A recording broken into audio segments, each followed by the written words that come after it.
বাবু দেখ, ফার্স্টে join with simple sentence, ঠিক আছে? তো আমরা লাস্ট ক্লাসে জয়েনিং করছিলাম, সিম্পল সেন্টেন্সের জয়েনিং করছিলাম। তো দেখ,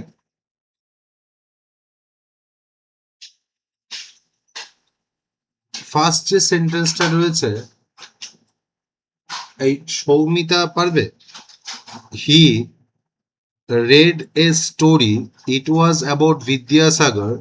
He was a man of nobility. Ball. Very good বাবু। দেখ, এই হি রেড এ স্টোরি বলেছে। বাবু দেখ, ওখানে রিড হবে না কেন? মানে উচ্চারণ তো রিড আর রেড এর দুটোই সমান, কিন্তু বিষয়টা হচ্ছে এটা যদি প্রেজেন্ট টেন্সে থাকতো তাহলে হি রিডস হতো, থার্ড পারসন সিঙ্গুলার নাম্বার। এবার বিষয়টা হচ্ছে দেখ, ওটা he read a story about Vidyasagar. এবার দেখো হু ওয়াজ বিদ্যাসাগর, এটা হচ্ছে কি এ ম্যান অফ নবিলিটি। আমরা এটাকে কি লিখতে পারি? কেস ইন অ্যাপোজিশন লিখতে পারি সিম্পল সেন্টেন্সে। তাহলে লেখো হি read a story about Vidyasagar.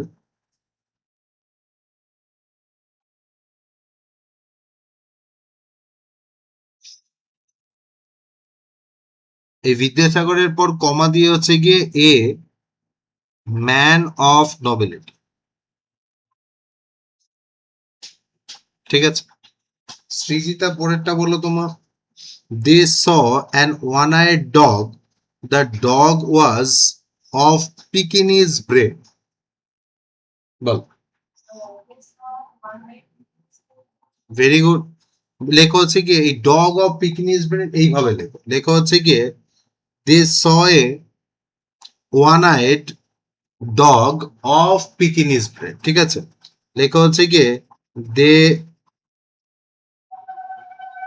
Saw a one eyed dog of Pekingese breed. এই ডগ অফ পিকিনিজ ব্রেডটাকে আমরা কি করলাম? একসাথে হচ্ছে ডগ অফ পিকিনিজ ব্রেডটাকে একসঙ্গে আমরা ফ্রেজ হিসেবে ইউজ করলাম, ঠিক আছে? লেখা হচ্ছে গিয়ে ডগ অফ পিকিনিজ ব্রেড, মানে দোষ গুণ প্রজাতি, মানে অ্যাডজেক্টিভ ফ্রেজ দিয়ে আমরা জয়েন করলাম, ঠিক আছে?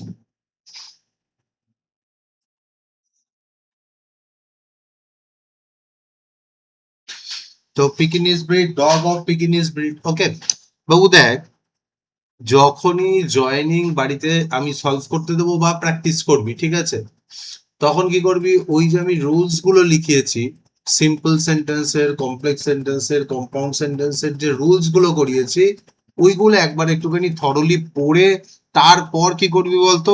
এগুলো সলভ করবি, ঠিকবি? তাহলে দেখবি তোর আনসার লিখতে সুবিধা হবে এবং পুরোনো জিনিসগুলো দেখবি পড়া হয়ে যাবে, ঠিক আছে? নেক্সট দেখ, we went to Germany, we wanted to know about the culture of the place. এই দেবস্মিতা বলো তো কি লিখেছো? বাবু তুমি একটু কনসেন্ট্রেট করো, তুমি কিন্তু মন দিয়ে পড়ছো না। দেখো এখানে আমি আগের দিনও বলছিলাম, এই দেখো টু নো সেন্টেন্সটাই রয়েছে, তাহলে এটা থেকে আমরা কি বুঝতে পারি? ইনফিনিটিভ দিয়ে সেন্টেন্স হবে, তাই না? তাহলে লেখো we went to Germany to know about the culture of the place. আমরা জার্মানিতে গিয়েছিলাম তাদের সংস্কৃতি জানতে, তাই না? তাহলে লেখো we went to Germany to know about the culture of the place, about the culture of the place.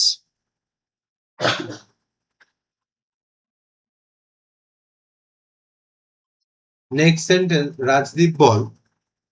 He recovered from illness, he set out for Korea, he wanted to participate in Korean soccer league. তো Korean সকার league মিথ্যে কথা, আসলে BTS এর গান শুনতে যায়।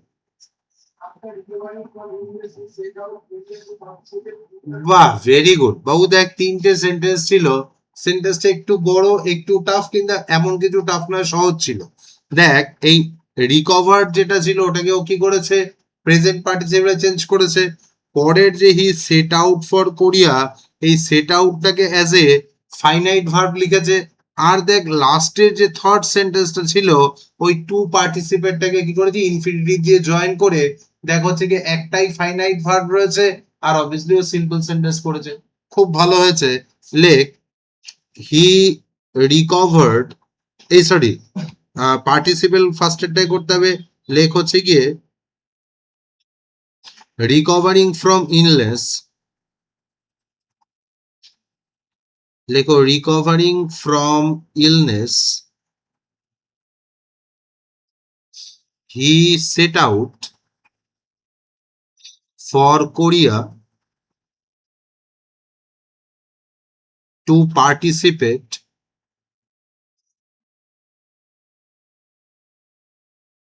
In the Korean soccer league, এটা পুরোটা লিখে দেবে, ঠিক আছে? To participate in Korean soccer league যেরকম আছে অ্যাজ ইট ইজ লিখে দেবে, বুঝতে পেরেছো? এই অভিক বলতো পরেরটা। Aristotle was a Greek philosopher. He was the private tutor of Plato. Plato was a philosopher. Ball.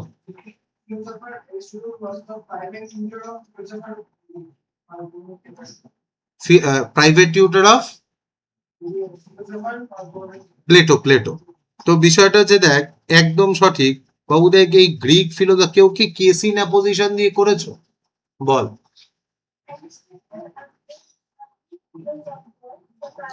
Greek, very good. তারপর না প্রাইভেট টিউটরটা কোথায়?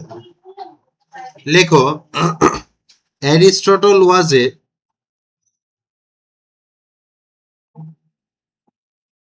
Aristotle, a Greek philosopher.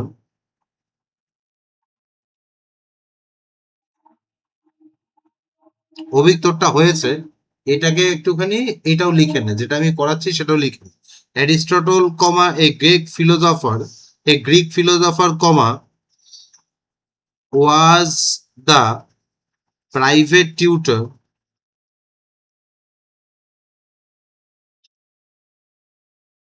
of Plato. এবার প্লেটোর পর কে? প্লেটো তো একজন ফিলোসফার, তাই না? তাহলে এটা প্লেটোর ক্যারেক্টারিস্টিক, এখানেও আমরা নাউন ইন পজিশন লিখতে পারি। তাহলে প্লেটো কমা দিয়ে লেখ হচ্ছে এ ফিলোসফার। কথা বুঝতে পেরেছ? একদম সহজ ছিল সেন্টেন্সটা। পরেরটা দেখ, এই শুভ্রা বলো তো। It was a rainy day, we had to stay indoors, it was against our wish. বল। দেখো it was a rainy day, we had to stay indoor. তাহলে it was a rainy day, তাহলে কি লিখতে পারি? Being a rainy day, rainy day হওয়ার জন্যে আমাদের কি করতে হচ্ছে কি আমরা দেখো হচ্ছে কি সেম ওয়েতে প্রেজেন্ট পার্টিসিপেল করছি। লেখো being a rainy day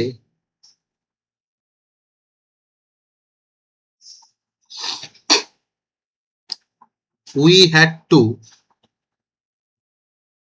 stay indoors against our wish.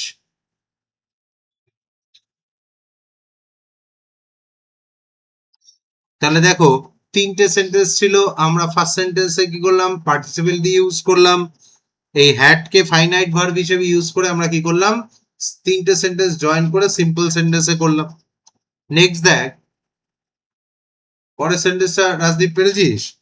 দাঁড়াও এই প্রাপ্তি বলো তো পরের সেন্টেন্সটা, কোয়েশ্চেন নাম্বার 7টা বলো।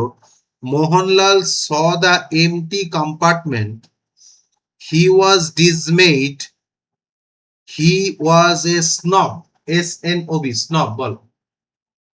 সেন্টেন্সটা একটু টাফ বাবু, সেন্টেন্সটাকে একটু বোঝো। হ্যাঁ, এটা আগের ওয়েস্ট বেঙ্গল বোর্ডের যখন এই নতুন সিলেবাস যেটা এসছে তার আগের যে সিলেবাসটা ছিল তার ক্লাস 11-এর চ্যাপ্টার ছিল এটা, ঠিক আছে?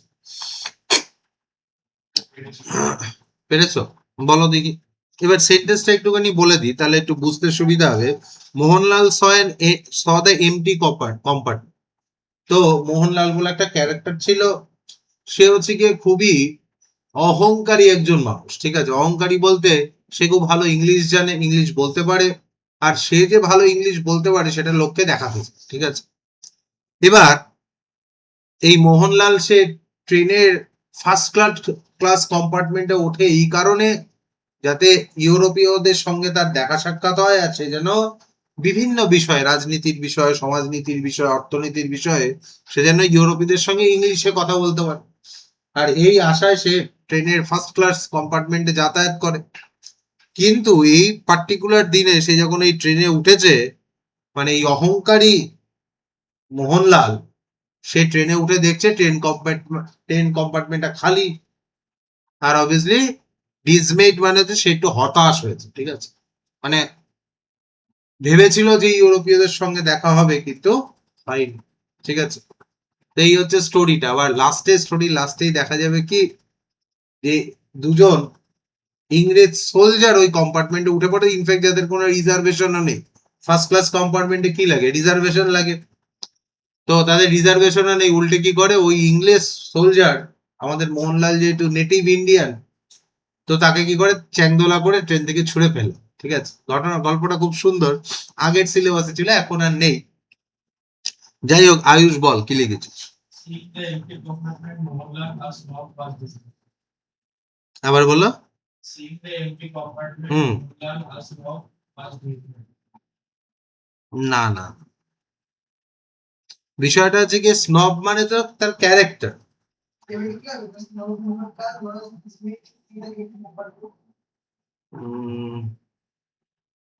আর কেউ হয়নি? অঙ্কিতা পেরেছিস? নাফিজা তুমি পেরেছো নাকি? পেরেছো? বলো। হুম।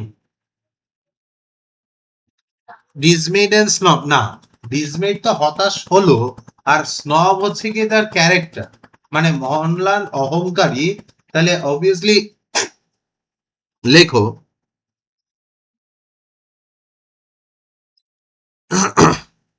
লেখো এই হি ওয়াজ স্নব যেটা রয়েছে না, এইটাকে লেখো বিং স্নব, অহংকারী হওয়ার কারণে সে কি করলো, অবভিয়াসলি যখন ফাঁকা কম্পার্টমেন্ট দেখলো সে হতাশ হলো।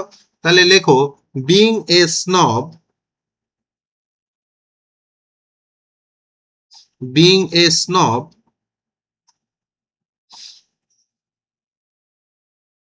কমা মোহনলাল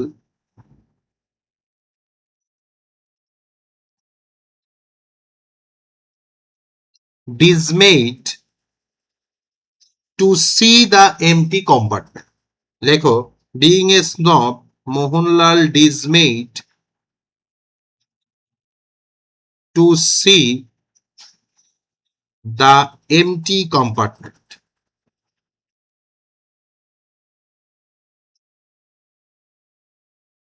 সেন্টেন্সের মানেটা বুঝবে, সেন্টেন্সটা খুব সুন্দর সেন্টেন্স, হ্যাঁ। মানে অহংকারী হওয়ার কারণে মোহনলাল কি করলো, মোহনলাল ডিসমেড টু সি, মোহনলাল হতাশ হলো ট্রেন কম্পার্টমেন্টটা খালি দেখে। আমরা বরঞ্চ ট্রেন কম্পার্টমেন্ট খালি দেখলে আনন্দিত হয়, আরে পুরো ফাঁকা ট্রেন। কিন্তু মোহনলাল যেহেতু তার একটা অন্য উদ্দেশ্য ছিল, যে ট্রেন কম্পার্টমেন্টে উঠে ইউরোপীয়রা থাকবে, তাদের সঙ্গে সে জাহির করবে সে কত ভালো ইংলিশ জানে, ওই কারণে সে হতাশ হলো, ঠিক আছে। সেন্টেন্সটা স্টার্ট দিয়ে রাখবে, খুব ভালো সেন্টেন্স। অরিত্র সোনা বলো তো, আকবর ওয়াজ, তুমি কালকে আসনি কেন? কোথায় গেছি? ঘুমিয়ে পড়েছিলেন? ও স্কুল গেছিলে বলে, স্কুলের টাইমে তো পড়া ছিল না। ও তোমাদের স্কুলে পরীক্ষা হচ্ছে তো, সে তো আমি জানি। বিষয়টা হচ্ছে আর কারোর স্কুলে, ওই সত্যবাদী স্কুলে যেমন পরীক্ষা বন্ধ করে দিয়েছে, আর কারোর স্কুলে এরকম বন্ধ টন্ধ হয়নি তো। ঋষিকা, তোমাদের স্কুলে এক্সাম হচ্ছে তো? তোমাদের স্কুলে হচ্ছে? তুমি কি ভাবছো যে সত্যবাদী স্কুলে ভর্তি হলেই ভালো, পরীক্ষা দিতে হতো? কাদের হচ্ছে না? তো বিবেকানন্দ স্কুলে হচ্ছে না পরীক্ষা? হচ্ছে। তার মানে শুধু সত্যবাদী স্কুলেই পরীক্ষা বন্ধ করে দিচ্ছে? হ্যাঁ, গভর্নমেন্ট স্কুলে। সে কি, কই ওরা তো কিছু বললো না। আচ্ছা, ওরা মনে হয় তার মানে আনন্দে বলে, বহিঃপ্রকাশ করে ভেতরে ভেতরে রেখে।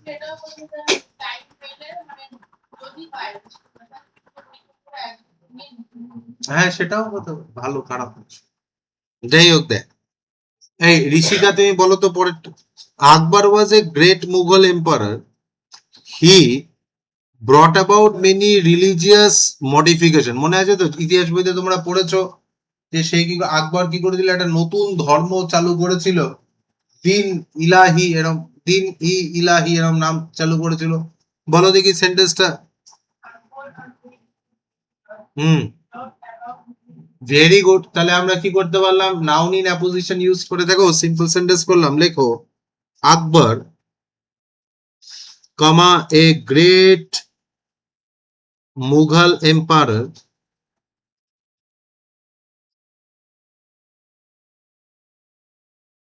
comma brought about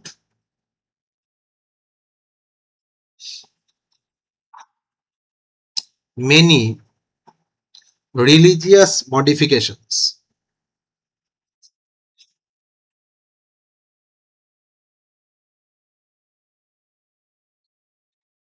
একদম সহজ সেন্টেন্স ছিল।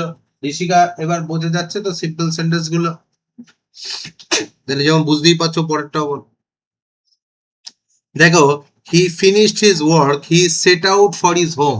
কাজ শেষ করলো, তারপর কই বাড়ির উদ্দেশ্যে গেল, বলো বাবু। না না না, ভালো করে দেখ, হি আর হি দুটো সেন্টেন্সেই তো সাবজেক্ট সেম আছে না? তাহলে যদি সেম থাকে তাহলে কেন হ্যাভিং করব আমরা? তাহলে অবভিয়াসলি আমরা কি লিখবো, পার্টিসিপেল করে। তাহলে দেখো, আফটার ফিনিশিং হিজ ওয়ার্ক, তাই না? পার্টিসিপেল, প্রেজেন্ট পার্টিসিপেল করে দাও। তাহলে লেখো হচ্ছে গিয়ে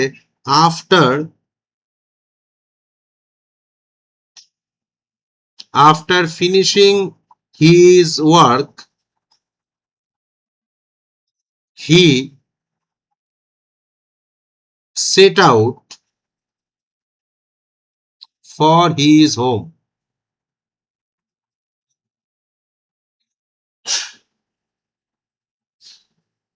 ঠিক আছে, সৃজিতা বল, the train was late, they could not attend the program, বলো।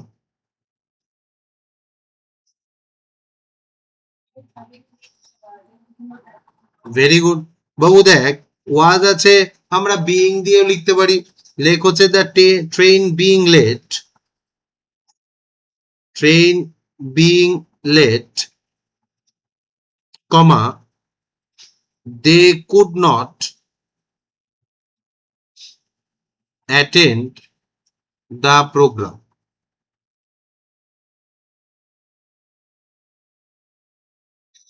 নেক্সট দেখ, এই আয়ুষ বলতো, we waited at the bus stop. We wanted to meet our old friend Sudeep, who was on the way to Shiliguri. Ball. We waited at the bus stop to meet our old friend Sudeep, was on the way to Shiliguri. আবার বলো, we waited at the bus stop to meet our old friend Sudeep on the way to Shiliguri. আগের বার ওয়াজটা বলেছিলে না? হ্যাঁ, বুঝতে পেরেছি ভুলটা কোন জায়গায় হয়েছে। বয়স হচ্ছে তো, একটু ভুলটা কমাতে হবে। হ্যাঁ, তাহলে লেখো, we waited at the bus stop,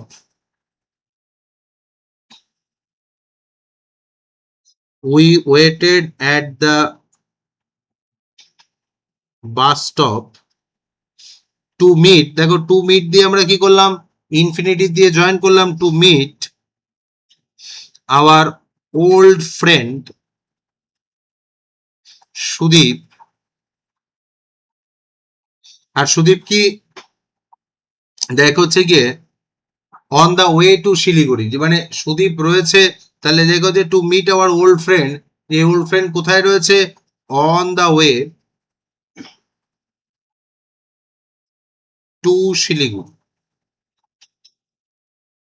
ঠিক আছে বাবু, এই যে 10টা রয়েছে বা 11টা রয়েছে, এটা বুঝতে কারোর কোনোটা সমস্যা হয়েছে? বাবু যদি বুঝতে সমস্যা হয় আমাকে নির্দ্বিধায় জিজ্ঞেস করবে। নেক্সট দেখো,